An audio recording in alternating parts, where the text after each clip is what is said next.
1층 꽃가게 사장님 맞으시죠? 건물 관리인입니다. 잠시 말씀 좀 나눌 수 있을까요? 네? 무슨 일로? 이번 달 관리비는 벌써 입금해드렸을 텐데. 아니요, 관리비 문제가 아니라 꽃가게에 자주 왔다 갔다 하시는 할머님이 한 분 계시죠? 할머니요? 손님 중에 말씀하시는 건가요? 아, 손님은 아닌 것 같고 오늘 아침에도 왔다 가셨다는데. 저희 시어머님이요? 네, 자주 가게에 오시기는 하는데 저희 어머님이 무슨 실수라도 했나요? 오늘 아침 10시에 우리 건물 시설 관리하는 분에게 할머님께서 간식을 먹으라고 가져다 주셨나 봐요. 집에서 떡을 가져오셨다고 하는데 그거 받고 나서 나중에 확인해봤더니 파란 곰팡이가 잔뜩 피어 있었다고 하네요. 네? 곰팡이요? 아니, 어머님이 그런 걸 왜 먹으라고 주셨을까? 일단 너무 죄송합니다. 제가 다시는 이런 일이 없도록 할게요. 먹다가 조금 나온 것도 아니고 떡이 완전 다 상해 있었다고 하더라고요. 무슨 이유로 그런 걸 주셨는지 저희 입장에서야 알 길이 없으나 앞으로는 간식 같은 건 안 챙겨주셔도 될 것 같습니다. 원래 근무 중에 그런 걸 받아먹는 것 자체가 안 되는 일이라서요. 네, 정말 죄송합니다. 어머님이 뭔가 착각을 하셔서 그랬나 봐요. 버리는 거랑 드릴 거랑 헷갈리셨나? 제가 다시는 이런 일이 없도록 말씀 잘해놓겠습니다. 정말 죄송해요. 아닙니다. 꼭 좀 말씀 전달 부탁드려요. 네, 죄송합니다. 들어가세요. 저는 10여 년 전부터 작은 꽃가게를 운영하고 있습니다. 원래는 다른 동네에서 가게를 하고 있었는데 작년 봄에 지금 하고 있는 자리로 매장을 옮기게 되었어요. 원래 하던 곳은 주택가 한가운데였는데 새로 옮긴 곳은 주변에 고등학교 2개, 중학교도 1개 있고 종합병원까지 멀지 않은 곳에 있어서 오며 가며 들르는 손님들이 많습니다. 예전부터 이곳에서 장사를 하고 싶었는데 자리가 안 나서 눈치만 보고 있었죠. 정말 놓칠 수 없는 기회라서 상가의 빈자리가 나자마자 바로 연락하고 계약을 진행했습니다. 하지만 이 좋은 곳에도 딱 한 가지의 단점이 있는데 그건 바로 저희 시댁 근처란 겁니다. 시댁이 걸어서 5분 거리밖에 안 걸릴 정도로 정말 가까운 곳에 있습니다. 뭐 별일이야 있겠어? 라고 생각했지만 시어머니가 아침 저녁으로 하루에 2번씩 가게에 방문하시더군요. 며느리가 집 근처에 가게를 오픈했으니 심심하니까 찾아와 볼 수 있다고 봐요. 제가 조금 불편해도 이해할 수 있는데 문제는 어머님이 자꾸 오셔서 제 장사를 방해하고 본인이 사장 행세를 하고 있다는 점입니다. 아까 그 여편네 환불해줬냐? 아, 네, 그냥 환불해줬어요. 자주 오시는 분이기도 하고 오늘 꽃이 좀 마음에 들지 않으셨나 봐요. 어이구, 그걸 왜 환불을 해줘? 너는 장사 그렇게 하면 안 된다. 그놈의 여편네들이 이래저래 핑계대면서 환불해달라고 하는 거야. 내가 그런 사람들 한두 번 보니? 뭐 마음에 안 드셨을 수도 있죠. 그런 분들 많아요. 일일이 스트레스 받으면 동네에서 장사 못하죠. 안 돼. 자꾸 그렇게 아줌마들 해달라는 거 다 들어주면 남는 것도 없다. 앞으로는 내 허락 없이는 절대 환불해주지 마라. 어떻게 그래요? 동네에서 하는 장사인데. 그 아줌마가 보기보다 마당발이라서 데려오는 손님들도 많아요. 안 된다면 안 되는 줄 알아. 너 그렇게 물러터지면 동네 진상들 다 몰려오게 되어 있어. 앞으로 그 여편네 오면 나한테 바로 전화해. 내가 집에 있다가 바로 달려갈 테니까 알겠니? 그렇게까지 안 하셔도 되는데. 제 가게는 제가 알아서 잘하고 있어요. 어머님이 너무 신경 많이 써주셔서 감사한데 그래도 장사 초보도 아니고 10년 넘게 했던 경험이 있으니까 제 가게는 제가 가장 잘할 수 있어요. 어휴, 너가 이 동네를 알아? 나는 여기서 30년 넘게 산 토박이야. 겨우 장사 10년 했으면 뭘 안다고 세상 다 아는 척을 하고 그래? 너가 자리 잡을 때까지 다 도와줄 테니까 잠자코 있어. 어머님도 하실 일이 많으시잖아요. 매일같이 가게에 출근 도장 안 찍으셔도 괜찮아요. 제가 애도 아니고. 걱정하지 마라. 내가 어디 나가서 일 다니는 사람도 아니고 집안일은 너가 걱정 안 해줘도 알아서 똑부러지게 하고 있으니까 너네 가게 한두 시간 나가서 봐주는 것 정도는 어려울 것도 없어. 저는 정말 괜찮은데. 내가 돈 달라고 안 할 테니까 해준다 그럴 때 가만히 있어. 이 동네에 얼마나 이상한 사람이 많은 줄 아니? 진상들 걸을 사람 거르고 자리 잡을 때까지 도와줄 테니까 부담 가질 필요 없다. 진상은 시어머니가 이 동네에서 가장 진상인 것 같더라고요. 제가 장사만 10년 넘게 했고 웬만한 산전수전 다 겪어봤기 때문에 아무것도 모르는 어머님 도움은 솔직히 필요 없어요. 무슨 도움을 주신다고 하는지도 잘 모르겠고 그냥 가게에 출근하시면 손님들한테 잔소리하고 특히 건물관리인이나 택배 아저씨 같은 분들에게 굉장히 무례하게 대하십니다. 제가 사장이지만 절대 남한테 함부로 하지 않는데 왜 아무것도 아닌 시어머니께서 사람들을 하대하고 함부로 하시는지 모르겠어요. 얼마 전에도 택배 아저씨가 가게 문을 살짝 열고 택배를 놓고 가셨는데 어머님이 의자에 앉아 커피를 마시다가 그걸 보시고는 바로 달려나가서 택배 아저씨를 부르더라고요.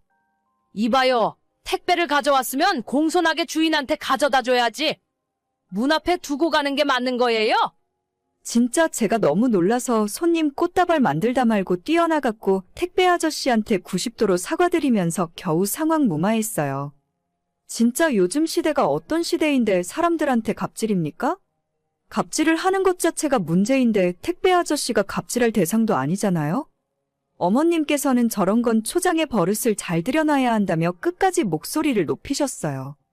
이러다가 어머님 때문에 가게 말아먹을 것 같아서 남편을 통해 이야기를 해본 적도 여러 번이지만 도저히 말을 들어먹지 않으셨습니다. 제가 한번 화를 내야 하나 고민을 하고 있던 차에 얼마 전에 또 사건이 터지고 말았습니다. 어머님, 아까 가게에 잠깐 나오셨을 때 무슨 일 있었어요? 무슨 일? 아니, 아무 일도 없었는데. 아니, 제가 화장실 갔다 온 사이에 이 근처 박스 줍는 할머니한테 뭐라고 하셨죠? 할머님께서 아까는 죄송했다며 저한테 음료수 사다 주면서 사과하고 가시던데 대체 어머님 무슨 짓을 하신 거예요? 아, 그 할망구? 별거 아니야. 내가 다 이야기해놨으니까 앞으로 종종 음료수 사다 주고 인사하러 올 거다. 네? 제가 저 할머니한테 음료수를 왜 얻어먹어요? 대체 어머님이 뭐라고 하셨길래 저분이 저한테 미안하다 사과를 하시는데요? 아니, 솔직히 그렇잖냐. 너네 가게에서 하루에 나오는 박스 쓰레기가 얼마나 많니? 그거 다 그 할망구가 가져가는데 생전 뭐 하나 가져와서 고맙다고 인사하는 꼴을 못 봤다. 그게 어디 사람이 할 도리니? 그래서 어머님이 그 할머니한테 음료수 사오라고 한 거예요? 그래, 앞으로 종종 음료수 사서 가져오라고 했어. 여름에는 아이스크림도 사오고 그럴 거다. 세상에 공짜가 어디 있니? 남의 가게에서 박스 가져다가 팔아서 돈 벌었으면 원래 그 정도 인사치레는 해야 하는 거야. 와, 진짜 놀부도 울고 가겠네요. 어머니, 제가 마지막으로 당부드리는데 앞으로 저희 가게 나오지 말아주세요. 저 이제는 진짜 못 참을 것 같아요. 무슨 소리야? 공짜 음료수 먹게 해줬더니 고맙다고 하지는 못할 망정. 어머님, 저거 박스 가져가봤자 저 할머니가 하루에 얼마 버시는지 아세요? 그걸 그렇게 받아먹어야 속이 시원하시겠어요? 저 진짜 어머님 창피해서 얼굴을 못 들고 다녀요. 손님들이 다들 어머님 부담스러워서 못 오겠다고 어머님 안 계실 시간이 언제냐고 물어봐요. 어이구, 지들이 뭔가 캥기는 게 있으니까 그러지. 떳떳하면 나를 무서워할 일이 뭐가 있어? 똥이 무서워서 피해요. 더러워서 피하는 거지. 어머님 진짜 마지막 경고 드리는데 저희 가게 다시는 나오지 말아주세요. 남편한테도 이야기했고 이젠 더 이상 말로 안 해요. 야, 나도 안 가. 내가 그렇게 한가한 사람인 줄 알아? 장사라고 개뿔도 모르길래 알려주려고 나갔더니 은혜도 모르고 있네. 은혜고 뭐고 앞으로 한 번만 더 가게 나와서 사람들 괴롭히시면 어머님이랑 인연 끊고 평생 안 보고 살 테니까 그렇게 아세요. 그래도 시어머니라고 참고 있었는데 정말 세상에 이런 인간 말종이 또 있을까 싶었습니다.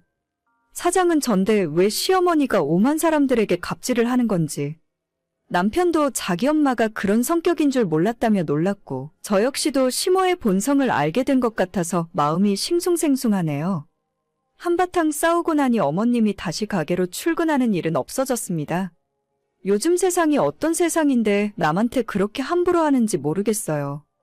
건물관리인 분들과도 오해 다 풀고 원만히 지내고 있고 택배 아저씨와 박스 줍는 할머니한테도 우리 어머님이 했던 실수를 정식으로 사과했습니다. 오늘의 사연은 여기까지입니다. 구독과 좋아요, 알람 설정은 많은 힘이 됩니다. 다들 행복하시고 좋은 하루 되세요.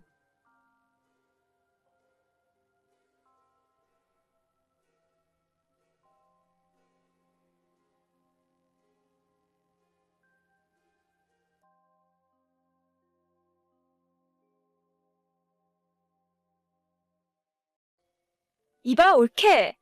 올케는 시집 오기 전에 집안일 같은 건 전혀 안 해봤어? 왜 이렇게 제대로 할 줄 아는 게 없어? 네? 제가 무슨 잘못이라도 했나요? 아니, 올케, 우리 집에서 같이 산 지가 지금 몇 달이야? 아직도 빨래 정리하는 법을 몰라? 올케가 제대로 정리 안 해놓는 바람에 내가 아침에 옷 찾다가 회사 늦었잖아. 내 옷은 서랍에 종류별로 색깔별로 정리하라고 했던 거 기억 안 나? 아, 죄송해요. 집에 빨래가 너무 많다 보니까 계속 정리할 시간이 부족하더라고요. 형님이 자주 입으시는 옷들은 첫 번째 서랍에 따로 빼놓았는데 못 보셨어요? 말을 그렇게 하면 내가 어떻게 하냐고. 아침에 출근 준비하느라 정신없는데 한참 찾았잖아. 평소 자주 놓던 곳에 정리해놨는데 못 보셨나 보네요. 아무튼 죄송해요. 다음엔 제대로 정리해 놓을게요. 이번이 대체 몇 번째야? 빨래 한 번 하는 게 그렇게 어려워? 올케가 식구들 빨래하는 게 힘들어 보여서 온 가족이 돈 모아서 건조기까지 사줬잖아. 네, 죄송합니다. 앞으로는 신경 더 쓸게요. 죄송하다고 하면 끝나는 일이야? 애초에 죄송할 짓을 하지 말아야지. 올케, 그렇게 어리버리해서 회사는 대체 어떻게 다니는 거야? 시댁 생활이 아직 익숙해지지 않아서 그래요. 회사야 제가 대학 졸업하고 나서 계속 다닌 곳이니까 아무 문제 없죠. 집안일도 하다 보면 나아질 거예요. 다음엔 실수 없이 해놓을 테니까 이번엔 형님이 좀 봐주세요. 내가 그렇게 어려운 주문한 것도 아닌데 똑같은 실수를 자꾸 하면 그건 실수가 아닌 거야. 내가 말을 이렇게 한다고 잔소리로 듣지 마. 전부 옳게 잘 되라고 하는 말이니까 내 말 무슨 뜻인지 알지? 네, 알겠습니다. 오늘은 좀 매콤한 거 먹고 싶으니까 퇴근할 때 마트 들러서 장 봐다가 오징어 볶음 좀 해줘. 저번에 제육볶음처럼 짜기만 해봐. 진짜 이번엔 안 참을 거야. 저 해산물은 잘 못 만지는데 물컹물컹한 건 징그러워서 못 만지겠어요. 징그러워서 못 만진다고 안 하면 내 동생은 올케 때문에 평생 해산물은 구경도 못하고 살겠네? 아예 먹지도 못하는 거야? 아니요, 그건 아닌데요. 뭐야, 먹는 입 따로, 음식 만드는 손 따로야? 그럴 거면 하지 마. 이따 내가 엄마한테 해달라고 할 테니까. 아니에요. 제가 퇴근하는 길에 장 봐다가 한번 해볼게요. 해볼게요가 아니라 무조건 해. 결혼하고 살림한 지가 언젠데 다 할 줄 알아야지. 징그럽다는 게 대체 뭐야? 나랑 장난하자는 것도 아니고. 네, 오늘 저녁엔 오징어 볶음 해놓을게요. 제발 다음에는 어차피 할 건데 딴소리 하지 않게 한 번에 좀 하자. 서로 감정 상하고 스트레스 받게 하지 말고. 아참, 아파트 앞 세탁소에 내 옷 맡겨놨으니까 이따 그것도 찾아놓고. 네, 알겠습니다. 내가 하는 말을 너무 잔소리처럼 듣지 말고. 어차피 한 집에서 같이 살게 되었으니까 서로 맞춰가면서 잘해보자는 의미야. 그러니까 올케도 힘내. 오늘 좋은 하루 보내고. 형님도 좋은 하루 보내세요. 이따 집에서 봬요. 작년에 남편이 하던 사업이 쫄딱 망하고 결국 올해는 살던 집까지 날려먹었어요. 당장 갈 곳도 없어서 일단 시댁으로 들어와서 살기 시작했는데 시댁 식구들, 특히 그 중에서도 나이 처먹고 아직 시집도 못 간 노처녀 신우의 시집살이가 너무 스트레스를 많이 받았습니다. 저라고 집에서 놀고 있는 거 아니고 남편이랑 똑같이 나가서 돈 벌고 있는데 집안일을 다 저한테 시키질 않나 작은 거 하나도 트집 잡고 엄청 괴롭히더라고요. 정말 신우 때문에 빨리 돈 모아서 분가해야겠다는 생각을 하루에도 몇 번씩이나 하게 되었는데 시간이 지날수록 저를 심부름꾼 가사도우미 취급을 하는 겁니다. 올케, 오늘 회사 하루 쉰다고 했지? 그럼 지금 집이야? 네, 오늘 창립기념일이라 쉬는 날이에요.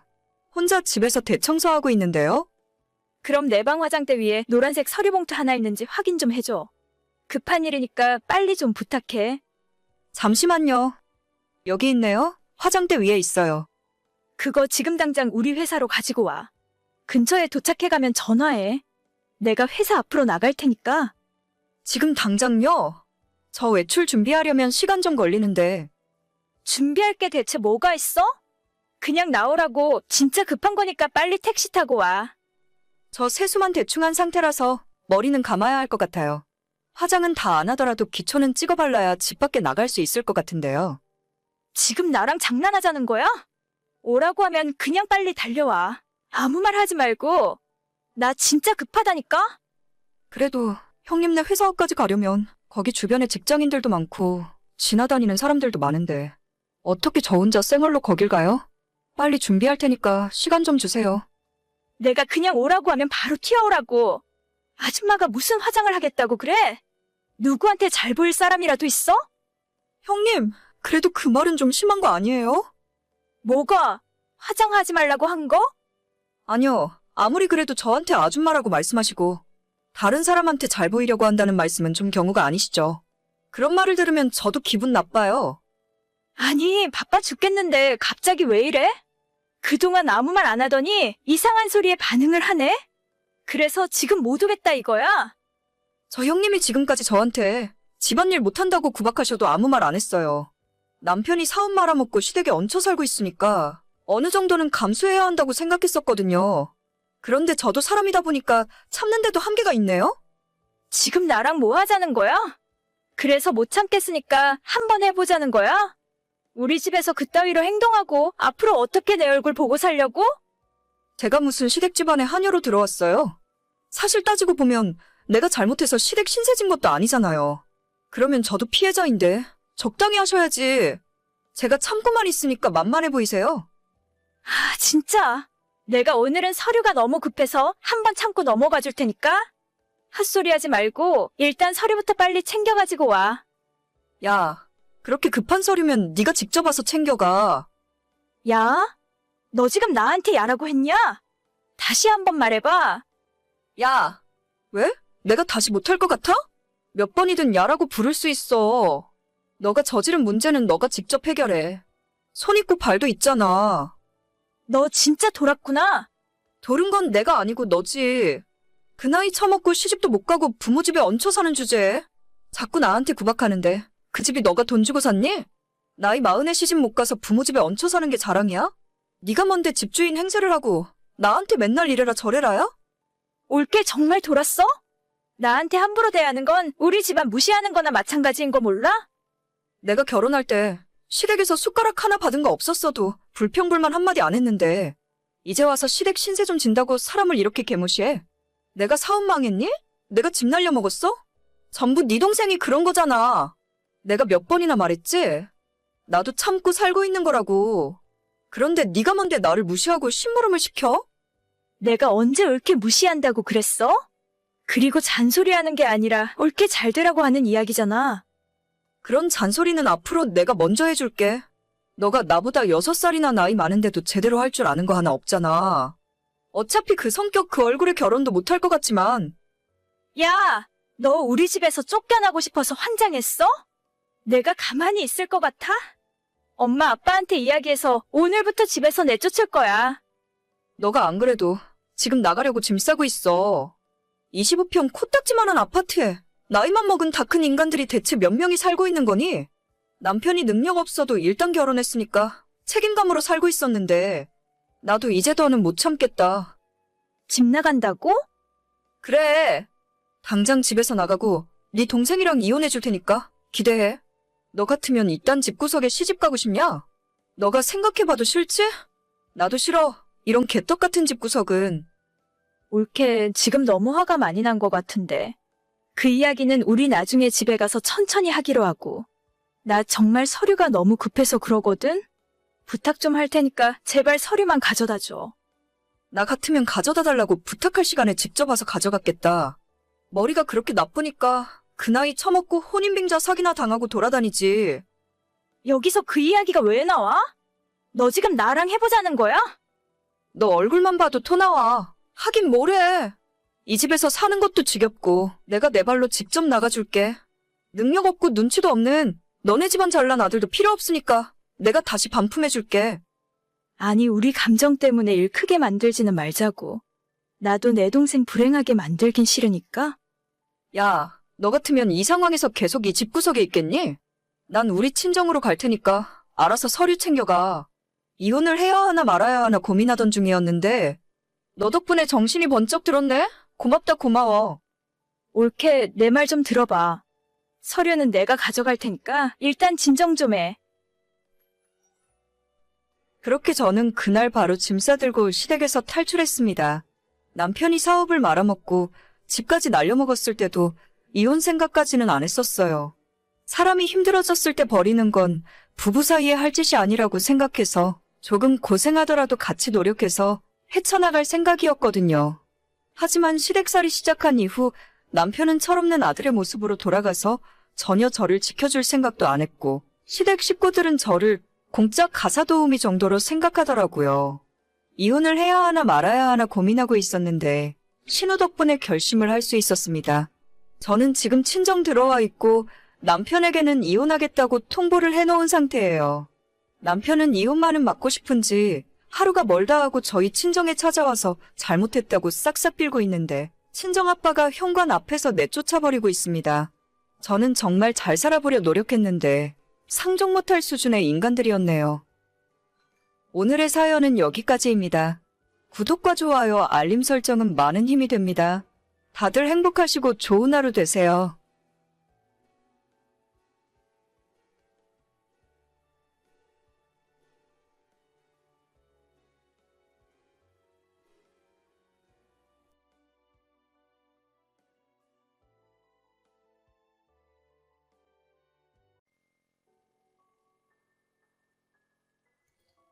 너희들 올해 휴가는 제주도로 간다면서?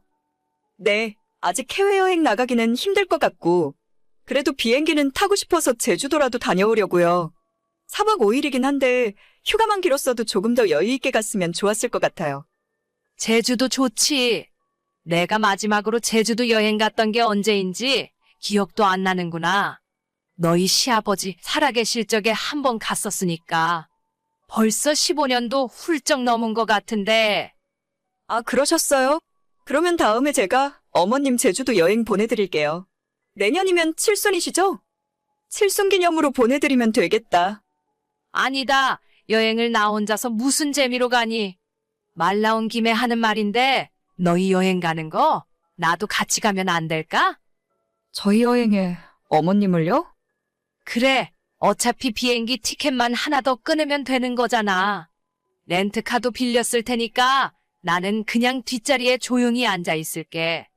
숙소도 너희들 둘이 침대에서 자라. 나는 그냥 바닥에서 자도 돼. 괜히 돈 더 쓸 것도 없고 너희들 여행 가는데 숟가락 하나만 올려서 같이 가면 돼. 아, 어머님 그건 좀 그냥 다음에 따로 보내드릴게요. 동네 친한분들이랑 같이 날짜 맞춰서 다녀오세요. 아니, 나는 그냥 너희들 갈 때 같이 가겠대도. 왜? 시엠이랑 같이 가는 게 불편해서 그러는 거냐? 저희가 불편한 게 문제가 아니라 어머님이 불편하실 것 같으니까 그렇죠.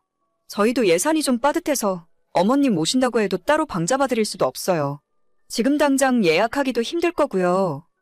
그러니까 내가 아까 뭐라고 했니? 그냥 너희들 자는 방에서 나는 바닥에 이불 깔고 자면 된다니까?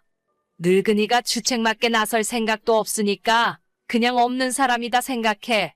너희들 밥 먹을 때 공깃밥 하나만 더 시켜주면 되고, 너희들 관광 다닐 때 나는 뒷자리에 조용히 아무 말 안 하고 있을게.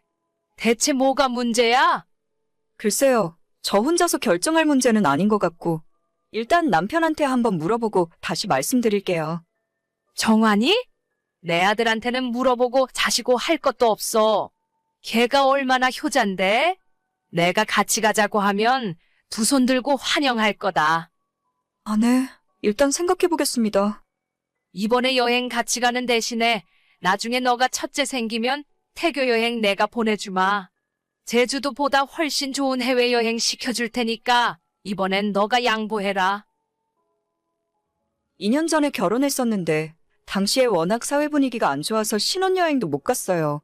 해외여행은 전면 금지 상태였고 그나마 제주도 정도는 갈 수 있었는데 괜히 비행기 탔다가 감염될지도 모른다는 걱정에 양가 부모님이 다 반대하시더라고요. 저희도 굳이 이런 상황에서까지 신혼여행을 가야 하나 생각이 들어서 서울에 있는 좋은 호텔에 이틀 묵었고 그걸로 신혼여행 한셈 치고 넘어갔습니다. 나중에 상황이 좋아지면 그때 제대로 해외여행 가자고 약속하면서요. 시어머니는 10여 년 전에 아버님이 돌아가신 이후로 쭉 혼자 지내고 계셨는데 하나뿐인 아들에게 너무 의지하는 모습을 보이셨어요. 결혼 전에는 별로 안 그런 줄 알았는데 장가 보내고 나니 품에서 아들을 놓치고 싶지 않으셨나 봅니다. 신혼 때부터 계속 무리한 요구를 하시고 불리하면 자기 아들 뒤에 쏙 숨어버리더라고요. 거기까지는 그럴 수 있다 생각하는데 문제는 지난 여름에 저희가 못 간 신혼여행을 여름휴가를 이용해서 다시 가려고 준비하면서부터 시작되었습니다. 해외는 아직 불안하고 가볍게 제주도 4박 5일 정도 갈 생각이었는데 시어머니가 막무가내로 당신도 끼워달라 하셨어요. 어떻게든 떼놓으려 했지만 끝까지 따라간다 하셨고 제가 아이를 갖게 되면 태교 여행을 보내준다는 공수표까지 날리실 정도였죠. 어머님, 저 드디어 아이가 생겼어요. 그래? 축하한다. 역시 저번에 식당에서 입덧한 게 맞았어. 그런가 봐요. 벌써 8주차라고 하더라고요. 아이고, 장하다 장해. 그럼 아직 아들인지 딸인지는 모르는 거지? 네, 그건 한참 더 있어야 알 수 있을 것 같아요. 그래, 정말 잘했다. 항상 몸 조심하고. 어머님? 이게 끝이에요? 축하한다, 몸 조심해라. 그럼 뭐 맛있는 거라도 한번 사줄까? 저녁이라도 같이 먹을래? 아니, 그런 거 말고요. 뭐 잊어버리신 거 없으세요? 잊은 거라니? 뭐가? 어머님이 그때 저한테 태교 여행 보내주신다고 하셨잖아요. 어머님 덕분에 진짜 신혼여행다운 신혼여행을 갈 수 있을 것 같아요. 이제는 해외도 갈 수 있으니까 제대로 한번 알아보려고요. 어디가 좋을 것 같으세요? 동남아? 아니면 하와이? 너는 네 태교 여행을 왜 나한테 보내달라고 하니? 내 사정 뻔히 다 알면서. 몇 달 전에 저희 제주도 여행 가는 것도 어머님이 우겨서 따라오셨잖아요. 그것 말고도 남편이랑 둘이 캠핑 갈 때도 따라오시고 주말에 영화 한 편 보러 가려고 해도 어머님이 끝까지 우겨서 어머님 좋아하시는 영화 같이 보러 가게 만드셨잖아요. 분명히 저한테 아이 가지면 태교 여행 보내줄 테니까 조금만 참으라고 하셨으면서 진짜 기억 안 나시는 건 아니죠? 나는 너가 애를 이렇게 빨리 가질 줄 몰랐지. 빨리라니요? 저희도 결혼한 지 2년이 넘었어요. 그동안 매번 저희가 가는 여행마다 따라오셨으면서 태교 여행 약속 안 지키실 생각이세요? 이번에는 너희 친정에 보내달라고 해. 나는 둘째 때 보내줄게. 이제 첫째 가졌는데 둘째 태교 여행을 보내주신다고요? 대체 지키지도 못할 약속은 왜 하신 건데요? 내가 돈이 어딨니? 혼자 사는 늙은이한테 해도 정말 너무하는구나. 어머님 저희보다 돈 많으시잖아요. 그런데도 맨날 저한테 뭐 해달라고만 하시고 며느리한테 돈 쓰시는 게 그렇게 아까우세요? 아니야. 진짜 내가 당장 쓸 돈이 없어서 그래. 그럼 산후조리원이라도 어머님이 예약해주세요. 그 정도는 해주실 수 있죠? 딸이 애 낳는 건데 당연히 너희 친정에서 해주시겠지. 얘, 아까부터 너 말이 좀 이상한 것 같다? 너가 애 낳는 거 가지고 왜 나한테 이것저것 해달라고 난리야? 어머님은 저희한테 바라는 건 많은데 해주실 수 있는 건 아무것도 없나 봐요. 약속한 것도 하나도 안 지키시고. 억울하면 너도 아들 낳아. 며느리는 다 도둑년들이라더니 뭘 그렇게 나한테 바라는 게 많니? 시모는 매번 이런 식이었고 저한테 달라는 것만 많았지 정작 해주는 건 아무것도 없었어요. 진짜 시어머니 말대로 집안 형편이 어려웠으면 제가 이런 마음을 먹지도 않았습니다. 작지만 월세가 150만 원 정도 나오는 상가를 2개나 갖고 계셨고 지금도 일주일에 5일 정도 나가서 일을 하시면서 경제적으로 충분한 여유가 있으세요. 그런데도 본인 돈은 꽁꽁 숨겨놓고 내놓지 않으시고 하나부터 10까지 며느리가 해주길 바라시는 분이십니다. 얘, 며칠 전에 너가 나한테 잔소리 한 것 때문에 하루 종일 머리가 아프고 온몸에 기운이 하나도 없다. 이럴 때 약 한 제 지어 먹어야지. 안 그러면 큰 병 날 것 같다. 보약을 또 드신다고요? 지난 여름에도 몸이 허하다고 해서 보약 쥐어서 드렸잖아요. 몸이 허한 것 같은데 그럼 어떡하니? 너 그때 그 한의원 계좌번호 갖고 있지? 이번엔 녹용을 좀 넣어서 먹어봐야겠다. 저희는 앞으로 태어날 아이 위해서 준비할 게 많아요. 도와주시겠다던 어머님이 안면몰수 하시니까 어쩔 수 없죠. 저 돈 모아야 하니까 앞으로 뭐 해달라는 연락을 하지 말아주세요. 아직 애도 안 태어났는데 뭔 준비를 벌써부터 한다 그래? 나 진짜 몸이 안 좋아. 약 지어 먹어야 한다니까. 그리고 너 육아휴직 한다는 것도 하지 말고 그냥 일해. 애는 내가 봐줄 테니까. 아니요. 저희 애는 절대 어머님한테 맡길 생각 없어요. 저랑 남편이랑 의논해서 내린 결정이고 애는 제 손으로 직접 키울 거예요. 맞벌이 하다가 혼자 벌면 돈이 얼마나 부족한지 아니? 내 아들만 고생시키고 너는 집에서 놀고 먹을 작정이야? 제가 먼저 얘기한 것도 아니고 남편이 먼저 그렇게 하자고 하던데요. 일단 2년 육아휴직해보고 괜찮다 싶으면 아예 퇴사하고 애 키우래요. 저도 그럴 생각 어느 정도 있고요.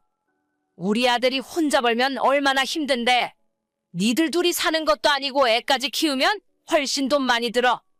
그러니까 앞으로는 어머님한테 종종 드리던 용돈도 전부 끊을 거예요. 안 그래도 오늘 내일 중으로 남편이 어머님한테 직접 말씀드린다고 했었는데 지금 말이 나왔으니 미리 말씀드릴게요.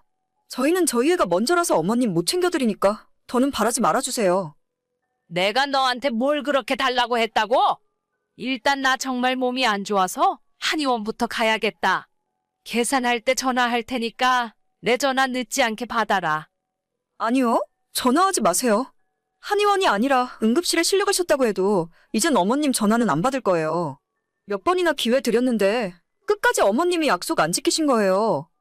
내가 뭘 어쨌다고 나한테 이러니? 끝까지 아무 잘못 없다는 시어머니 때문에 너무 스트레스 받고 짜증나네요. 그동안 크게 작게 저희한테 뜯어가는 돈이 만만치 않은 수준이었고 1년에 두어 번씩 한의원에 가셔서 어머님 마음대로 약을 지어드셨어요. 저한테는 약값만 결제하라고 계좌번호만 떡하니 보내주시는데 그걸 거절할 수도 없어서 지금까진 그냥 참고 있었습니다. 남편이 어머님을 붙들고 이야기해봐도 소용없었고 그냥 이참에 태교 여행을 핑계로 시어머니와 거리두고 살 생각입니다. 남편도 이젠 지쳤는지 자기가 먼저 시모랑 연락 끊고 살자는데 어머님 하는 꼴을 보니 조만간 진짜 아들한테도 버림받게 생긴 것 같아요. 오늘의 사연은 여기까지입니다. 구독과 좋아요, 알림 설정은 많은 힘이 됩니다. 다들 행복하시고 좋은 하루 되세요.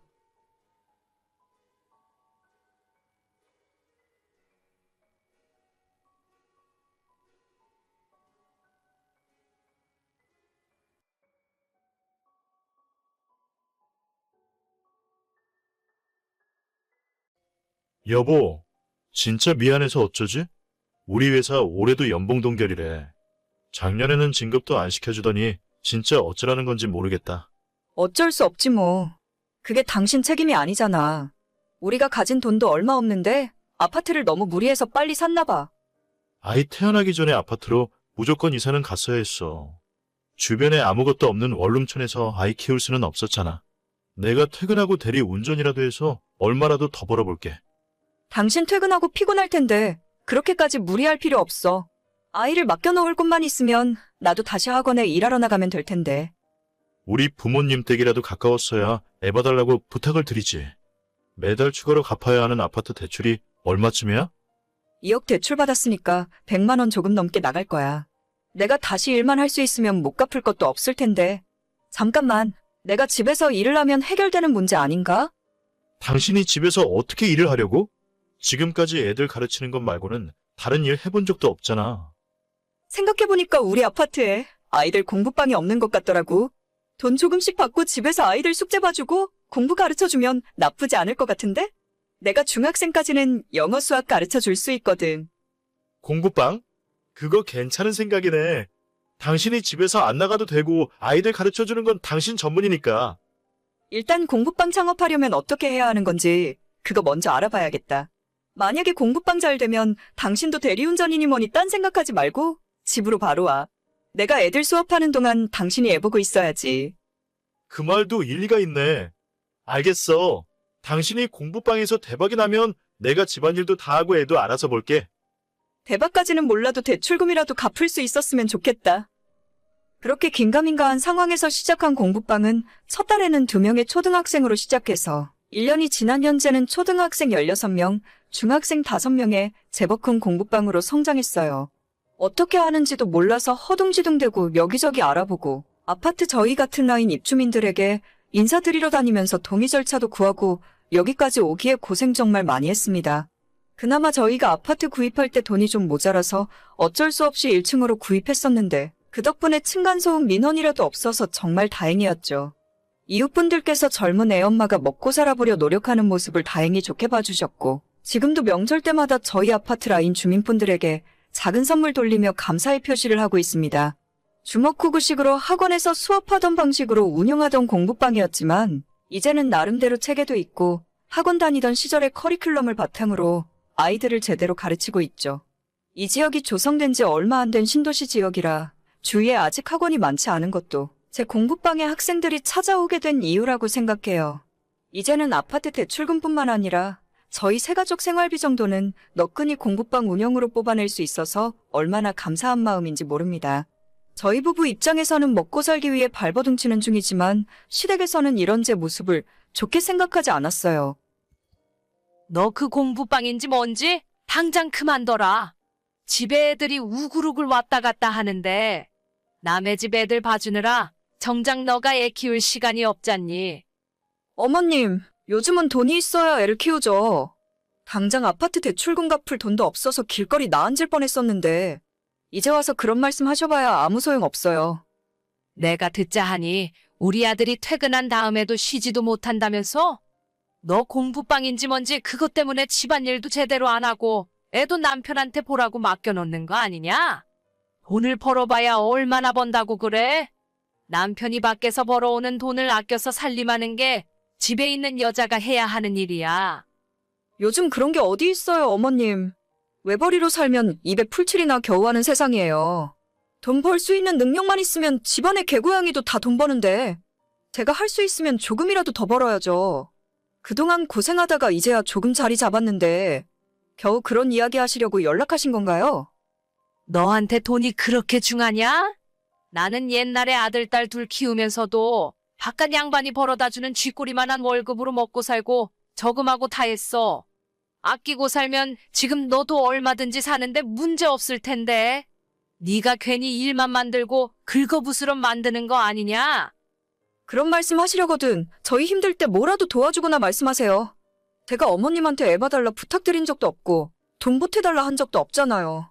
어떻게든 살아보려고 악착같이 발버둥 치고 있는데 대체 왜 이러시는 거예요?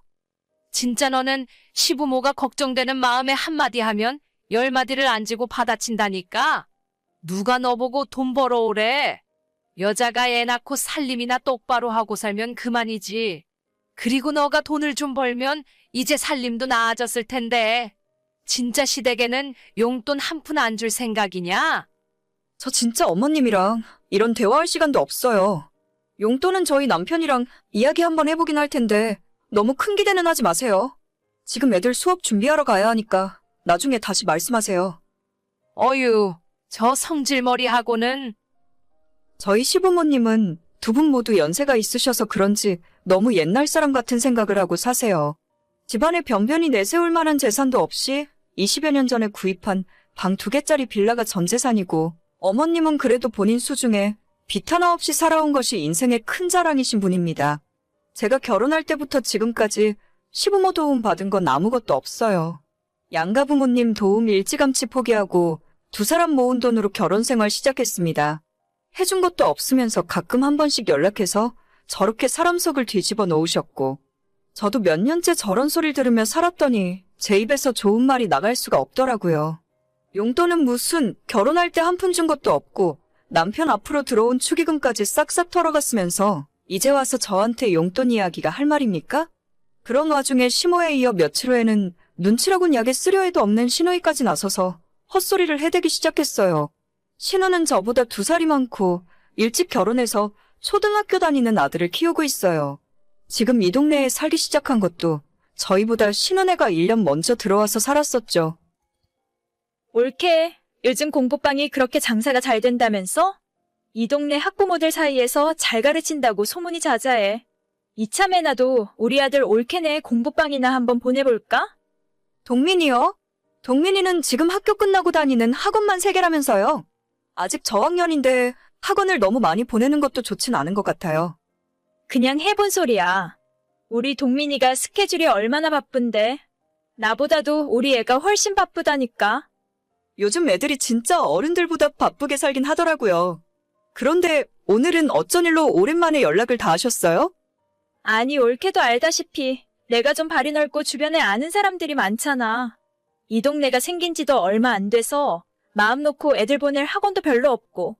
그래서 말인데 내가 올케한테 공부방 다닐 만한 애들을 소개시켜주면 어떨까 해서. 아, 동민이 반 친구들이요? 저야 소개시켜주시면 감사하죠. 그래? 역시 올케는 배운 사람이라서 이야기가 잘 통하네. 그러니까 내가 본격적으로 사람들을 모아서 올케네 공부방을 소개시켜 줄 테니까 나한테 소개비를 달라. 이 말인 거지. 네? 소개비요? 애들 공부방 비용에서 소개비를 받으시겠다고요? 그럼 나한테도 뭐가 떨어지는 게 있어야 열심히 영업하러 다니는 거지. 애들 한 명당 한 달에 5만 원씩 어때? 내가 최소 10명은 보내줄 수 있을 것 같은데? 5만 원씩이나요? 저희 공부방 일주일에 5일 봐주는데 얼마 받지도 못해요. 초등학생들은 한 달에 18만 원 받는데 거기에서 5만 원 떼주면 뭐가 남겠어요? 괜히 제 몸만 힘들 것 같아서 그냥 지금 있는 애들이나 잘 가르칠게요. 5만 원이 뭐가 많아? 사람이 좀 크게 볼 줄 알아야지. 나한테 5만 원 떼주고 나서 애들을 훨씬 많이 보내줄 수 있는데 무조건 올케한테 이득 아니야? 그 많은 애들 오면 감당도 안 될 것 같고 지금 있는 아이들한테도 소홀해지기 싫어요. 정말 말씀은 감사한데 못 들은 걸로 칠게요. 아니 진짜 돈 벌 줄 모르네. 그러면 소개비 같은 거 안 받을 테니까. 내가 동민이 친구 하나 소개시켜주면 우리 동민이는 공짜로 좀 봐줘.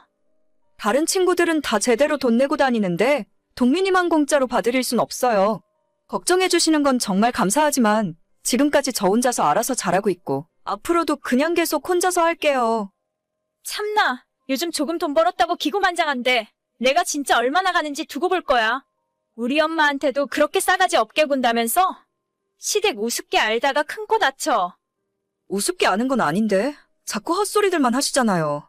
자꾸 입으로만 도와준다 어쩐다 하시지 말고 진짜 도와주고 싶으면 저한테 차라리 돈을 주세요. 어떻게든 먹고 살아보려고 공부방 하는 건데 거기서 소개비 남겨먹을 생각이 어떻게 드는지 모르겠네요. 아주 벼르게 간을 내먹지. 말 다 했어? 내가 그동안은 옳게 그렇게 안 봤는데. 진짜 무서운 사람이었네. 어디 한번 혼자서 잘해봐. 그 어미의 그 딸이라고 신우도 자기 엄마랑 별 다를 바 없더라고요. 저희 남편이 그래도 오빠라고 신우 결혼할 때 200만 원짜리 냉장고도 사줬다는데 우리 결혼할 때는 축의금 딸랑 20만 원 넣고 신우 남편이랑 아들까지 데려와서 야무지게 밥만 축 내고 갔었죠. 가족이라 그동안 아무 말 안 하고 있었는데 저한테 소개비 달라 하는 건 정말 선 넘은 짓 아닙니까? 인간들이 수준 이하의 저질이라 앞으로는 상종도 안 하려고요. 남편한테 이 이야기 했더니 신우가 드디어 미친 것 같다면서 오는 연락도 받지 말랍니다. 앞으로도 시댁 인간들과는 좋게 지내긴 글렀다고 생각해요. 제가 먼저 굽히고 들어갈 리도 없고 시모한테 용돈 주고 신우에게 소개비 뜯기고 싶은 생각 추호도 없으니까요. 오늘의 사연은 여기까지입니다. 구독과 좋아요, 알림 설정은 많은 힘이 됩니다. 다들 행복하시고 좋은 하루 되세요.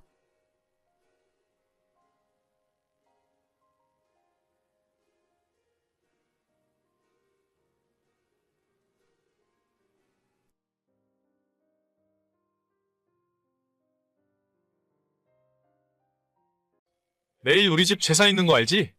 일찍 퇴근하고 바로 엄마 집으로 가. 형수도 낮부터 일찍 가서 일하고 있는다고 그랬어. 진짜 징글징글하다. 너희 집안은 무슨 이유 때문에 매달 제사를 지내는 거야? 누가 보면 엄청난 뼈대 있는 양반 가문인 줄 알겠어. 우리 부모님 앞에서 그런 이야기 꺼내지도 마. 특히 우리 아버지는 양반 집안 자부심 하나로 살아오신 분이라서 그 이야기 했다가는 난리 난다? 옛날에 엄마가 제사 더 이상 못 지낸다고 했다가 이혼하기 직전까지 갔었어. 나 진짜 완전 사기 결혼 당한 기분이야. 제사를 이렇게 지내는 줄 알았으면 내가 당신이랑 결혼 안 했지. 내가 평소에 집에서 노는 것도 아니고 맞벌이 하면서 집안일까지 할 거 다 하는데 진짜 인간적으로 제사가 너무 많은 거 아니냐고. 1년에 몇 번 하는지 기억도 안 나. 그래도 아직 할머니가 살아계시니까 9번만 하는 거지. 나중에 할머니 돌아가시고 나면 10번 해야 돼. 우리 엄마는 평생 하셨어. 나중에 아버지가 좀 더 나이 먹고 힘이 빠지면 그때 형이랑 상의해서 줄일게. 줄이긴 뭘 줄여. 아예 집안 모든 행사를 없애버리던지 해야지. 사실 내 생각도 안 하고 싶어. 내가 집안에서 장남도 아니고 제사해봤자 나한테 좋을 거 하나도 없으니까. 아, 몰라. 진짜 너무 짜증난다. 제사 때문에 일찍 퇴근한다고 말하는 것도 회사에 너무 눈치 보여. 우리 부장님이 나보고 종갓집 맏며느리냐고 하시잖아. 매달 제사 있다고 일찍 간다고 하니까 나보고 다들 불쌍하대. 진짜 미안해. 대신 내가 오늘 저녁에 집에서 청소기 돌리고 설거지까지 다 할게. 조금만 참아. 우리 아버지도 언제까지 저렇게 기세등등 하시겠어. 저희 시댁의 제사는 1년에 명절 2번을 제외하고 총 9번이나 됩니다. 5대까지 지낸다는데 진짜 처음 시집와서 그 이야기 듣고 기절하는 줄 알았어요. 오죽했으면 제가 결혼한다는 후배들을 만나면 다른 건 다 제껴놓고 무조건 남자 쪽 집안에 제사를 몇 번 지내는지 그것부터 확실하게 알아보라고 말할 정도입니다. 9번이 말이 쉽지 명절 포함해서 거의 매달 한 번씩 제사 지내러 가야 합니다. 시댁 집안이 엄청 잘 사는 집안이라거나 정말 주변에서 알아줄 정도로 대단한 명문 집안인 것 같으면 제가 말도 안 합니다. 아버님께서 입만 열면 우리 집안이 경주 최씨의 충렬공파 몇 대손이라고 자랑을 하시고 위로 직계조상이 누가 있다고 말씀하시는데 저는 당연히 알지도 못하고 들어본 적도 없는 사람이죠. 요즘 세상에 그런 게 뭐가 중요하고 누가 알아준다고 그러는지 모르겠어요. 한 번 제사 지낼 때 최소 20만 원 정도는 드는데 1년에 10번만 제사 지내면 한 달 월급이 그냥 사라집니다. 돈도 너무 아깝고 여러 사람들 매번 오라가라 해서 일 시키는 것도 너무너무 짜증나요. 남편이랑 이 문제로 신혼 때부터 너무 싸웠고 몇 번이나 이혼을 결심하기도 했었는데 그놈의 정이 뭔지 아직까지 이러고 살고 있습니다. 안 그래도 매달 찾아오는 제사 때문에 짜증나 미치겠는데 2달 전에 저를 정말 뚜껑 열리게 하는 사건이 하나 있었어요. 여보, 나 몸살 기운이 너무 심한 것 같아. 오늘 출근했다가 얼굴 도장만 찍고 바로 퇴근하는 중이야.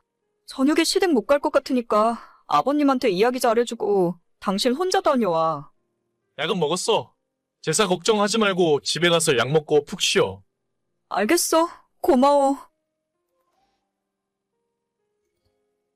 둘째야, 오늘 못 온다고? 감기 좀 걸린 것 같은데 그 정도로 집안 행사를 빠지면 되니? 아버님 죄송해요. 몸이 너무 안 좋아서 도저히 못 갈 것 같아요. 그리고 이게 감기 몸살인지 아니면 제가 확진자가 된 건지도 모르겠어서 일단 검사받고 집에 오긴 했는데 결과가 내일 나온대요. 괜히 제사하러 갔다가 어머님, 아버님이나 집안 사람들에게 옮기면 안 되잖아요. 그게 지금 뭐가 중요하니? 너네 증조 할머니 제사인데 며느리가 빠지는 게 말이나 돼? 당장 택시 타고 우리 집으로 건너와라. 최소한 절이라도 한번 올리고 누워있어. 저 진짜 꾀병 부리는 게 아니고 정말 몸이 아파서 그래요. 테스트 결과도 안 나왔는데 가족들 모인 장소에 제가 어떻게 가요? 괜히 제사 오기 싫으니까 핑계 대는 거 아니냐? 우리 집안이 어떤 집안인데 지금까지 감기 좀 걸렸다고 제사 안 오는 며느리는 너가 처음이야. 어떤 집안인데요? 솔직히 아버님 말씀대로 그렇게 뼈대 있는 가문의 명문 집안이면 자식들 장가갈 때 집 한 채씩 해주셨어야 하는 거 아닌가요? 어머님, 아버님, 당장 먹고 사는 걱정하셔야 될 상황에서 무슨 놈의 명문 집안을 그렇게 찾으세요? 지금까지 제사 지낸 돈만 다 모았어도 빌딩을 한 채 올렸겠어요. 너 지금 말 다 했냐? 너가 우리 집안을 무시했어? 너 같은 며느리는 집안에 하등 쓸모가 없으니까 당장 이혼하고 썩 꺼져. 나가긴 제가 왜 나가요? 지금까지 공짜로 일해드린 거 억울해서 절대 이렇게는 못 쫓겨나요. 그렇게 결혼 4년 만에 시아버지랑 대판 싸우고 거의 원수지간이 되었습니다. 이쯤 되니까 저도 너무 화가 나고 대체 뭔 놈의 대단한 집안이길래 며느리들을 이렇게까지 쥐잡듯 잡으면서 제사를 해야 한다고 난리를 피우는 걸까 궁금해지더라고요. 남편에게 당신네 집안 족보 확인해봐야겠으니까 아버님 몰래 가져다 달라고 했더니 족보가 6.25 때 피난 가다가 불에 타서 없어져 버렸다는 말도 안 되는 변명을 하는 겁니다. 그렇게 대단하고 위대한 집안인데 족보가 불타서 없어지면 다시 만들면 그만 아닌가요? 그때부터 뭔가 이상했고 당장 제사 지내는 오대손 조상까지 이름이라도 알아서 적어오라고 했어요. 다음날 남편이 종이에다 지금 살아계신 할머님까지 총 10명의 조상님 이름을 적어왔고 저는 인터넷으로 찾아봤는데 경주 최씨 가문 종친회가 마침 제가 다니는 직장에서 멀지 않은 곳에 있더라고요.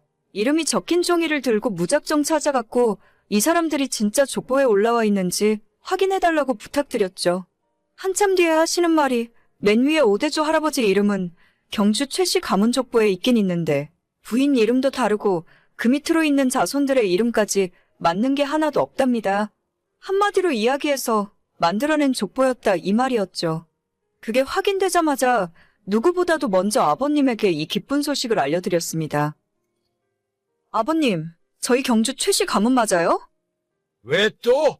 너는 뭐가 불만인데? 경주 최씨 충렬공파 맞다니까. 그런데 왜 족보도 없고 다른 친척도 아는 사람이 없는데요? 저희 집안 제사 때 우리 식구 말고는 오는 사람도 없잖아요. 그건 6.25 때 피난 가다가 족보가 불타 없어졌고 친척들과 뿔뿔이 흩어져서 아는 사람이 없어서 그렇다니까. 그러면 그건 그렇다고 치고 저희가 제사 지내는 조상님들이 진짜 저희 집안 조상님들 맞아요? 혹시 이름이 잘못됐거나 다른 사람일 가능성이 없나요? 너 무슨 말이 하고 싶어서 그러냐? 아무렴 내가 우리 아버지 할아버지 증조 할아버지 이름도 잊었을까 봐. 나 어렸을 때 우리 증조 할아버지까지 다 한 집에서 살았어. 자꾸 그렇게 의심만 할 거라면 우리 집안 며느리 자격도 없는 거야. 그런데 왜 최씨 집안 족보에 조상님들 이름이 하나도 없어요? 그게 무슨 소리냐? 저 방금 종친회 다녀오는 길인데 그런 사람들은 족보에 한 명도 없대요. 진짜 제대로 된 거 맞아요? 아무리 저희 집안 족보가 없어졌다고 해도 최소한 조상님들의 이름은 맞아야죠. 게다가 아버님이 32대 손이라고 하시는데 돌림자도 안 맞잖아요. 경주 최씨 32대 돌림자는 환이라는 글자거든요. 아버님이 안 맞으니까 남편도 당연히 안 맞고 저희 집안이 진짜 양반 가문 맞아요. 족본이 학렬이니 그게 뭐가 그렇게 중요하냐? 조상님들께 감사하는 마음이 중요하지. 그러니까 아버님도 잘 모르시는 거네요? 잘 알지도 못하면서 경주 최씨라고 생각하시고 5대까지 제사상 차리고 계셨던 거예요? 요즘 어떤 집안에서 제사를 이런 식으로 하나요? 저 앞으로 근본도 제대로 모르는 제사는 지내지 않을 거예요. 뭐라고? 근본? 네, 근본이요. 근본을 정확하게 알고 지내면 몸이 힘들어도 납득이라도 할 텐데 아버님조차 누가 우리 집안 조상인지 정확하게 알지도 못하시잖아요? 어머님이나 형님한테 괜히 고생만 시키지 말고 정 제사 지내고 싶으면 아버님이 직접 하세요. 너 말 다 했냐, 진짜? 정말로 저는 그 뒤로 지금까지 시댁 제사에 한 번도 참석하지 않고 있습니다. 그뿐 아니라 저희 형님에게까지 이 사실을 그대로 말씀드렸고 형님도 더 이상 제사하기 싫다고 아버님께 말을 했나 봐요. 5대조까지 지내던 제사를 내년부터 3대조까지만 지내겠다고 아버님이 말씀하셨지만 5대건 3대건 그게 뭐가 중요합니까? 이 집안 며느리들은 더 이상 바보처럼 제사 지내러 다니지 않을 거예요. 물려받을 재산이 있다거나 저희 결혼할 때 시댁에서 뭔가 해주신 것도 하나 없는데 그런 쓸데없는 제사 따라다니면서 돈 낭비 시간 낭비할 이유 하나도 없습니다. 잘난 최씨 가문들끼리 알아서 하시겠죠. 오늘의 사연은 여기까지입니다. 구독과 좋아요, 알림 설정은 많은 힘이 됩니다. 다들 행복하시고 좋은 하루 되세요.